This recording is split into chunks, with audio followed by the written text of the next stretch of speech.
브루이는 20여 년 전부터 리치 디보스를 잘 알고 지내온 사람이다. 나는 1982년에 아메이의 홍보부에 입사하여 처음으로 리치 디보스를 만났다. 당시 리치는 아메이의 대표였고 나는 홍보팀의 일원으로 미국 전역의 수천 명의 독립사업자들에게 연설을 하러 다니는 리치와 함께 동행하는 기쁨을 누렸다. 나는 그 밖에도 다양한 홍보 활동을 전개하며 리치와 함께 일했는데 그 과정에서 비전과 에너지 그리고 열정을 다른 사람들에게 전달하는 리치의 기술을 배울 수 있었다. 리치 디보스의 기업가 정신은 놀라운 전염성을 가지고 있다. 킴은 아메이에서 16년 동안 활동한 다음 마케팅 커뮤니케이션 및 홍보 전문 회사를 만들어 독립했다. 현재 그녀는 그랜드 레피즈의 PR 회사인 브루인사를 운영하며 리치 및 헬렌 부부와 여러 가지 프로젝트를 함께 진행하고 있다. 그녀와 리치 디보스에게 깊은 인상을 받은 것 가운데 하나는 대중연설가로서의 그의 능력이었다. 킴은 유난히 가슴에 남는 리치 디보스에 관련된 추억 한 가지를 나에게 들려주었다. 리치 디보스는 상공회의소 만찬 때도 가장 중요한 연사 가운데 한 사람이었다. 만찬은 어느 호텔에서 개최되었다. 수백 명의 사업가들이 자수성가한 억만장자의 성공 비결을 듣기 위해 몰려들었다.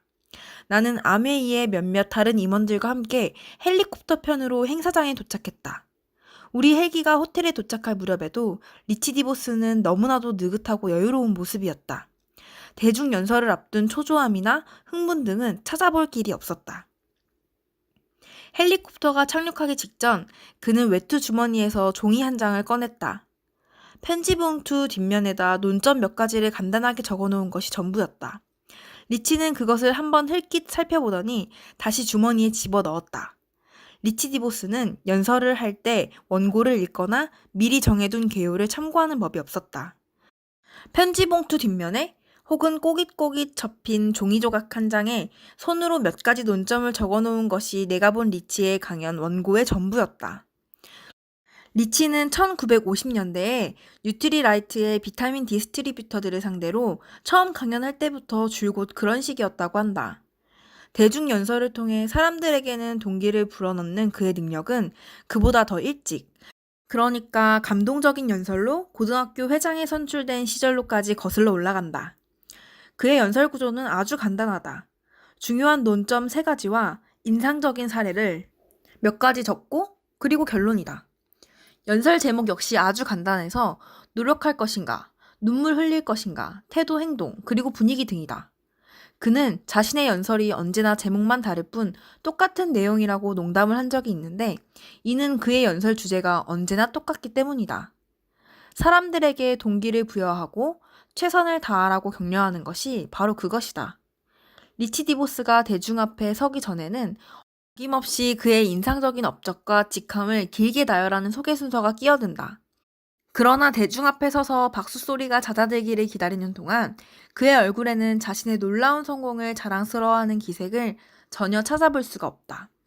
그 대신 나는 지극히 겸손하고 평범해 보이는 한 남자의 모습을 발견한다. 그토록 멋있게 소개를 해주셔서 정말 감사합니다. 웃고 그가 말문을 연다. 하지만 강연을 시작하기 전에 여러분에게 내가 어떤 사람인지를 다시 한번 말씀드리지 않을 수 없습니다.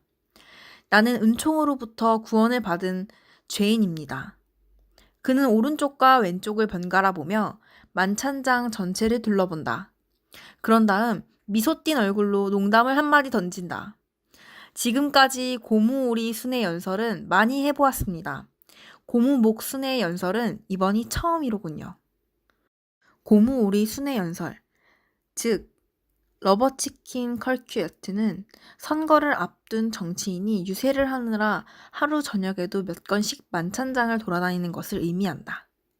반면 러버넥이란 목을 길게 빼고 구경하는 사람들을 가리키는 단어이다. 리치 디보스는 불과 30초도 안 되어 그 자리에 참석한 모든 사람들과 개인적인 관계를 성립시켰다.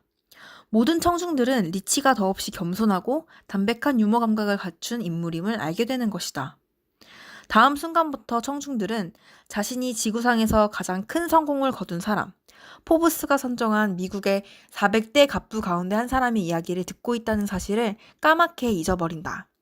적어도 그 순간만큼은 리치는 옆집 아저씨나 다름없는 겸손하고 평범한 사람으로 그들에게 다가가는 것이다. 그날 그의 강연 제목은 인생을 윤택하게 해주는 사람들이었는데 어떻게 하면 우리들 각자가 다른 사람들의 삶보다 윤택하게 할 수 있는 것인가라는 내용이었다. 그는 우리의 말과 행동이 다른 사람에게 어떤 영향을 미치는지에 대한 이야기를 했다.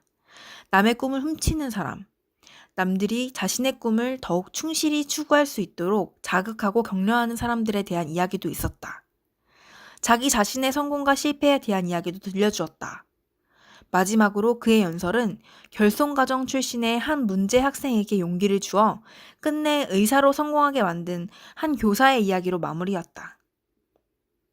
연설이 끝난 뒤 나는 사람들이 몰려오는 출입문 앞에 서 있었다. 사람들은 자신의 직원과 동료들을 변화시킬 수 있는 방법에 대한 이야기를 서로 주고받았다. 리치 디보스의 가슴 찡한 이야기에 감동한 나머지 손수건으로 눈물을 훔치며 나오는 사람들도 많았다. 그들 대부분은 더 많은 돈을 버는 방법을 배우기 위해 그 자리를 찾은 이들이었다. 그들은 다른 사람들의 삶에 변화를 주고 싶다는 강렬한 열망을 품은 채 그 자리를 떠났다.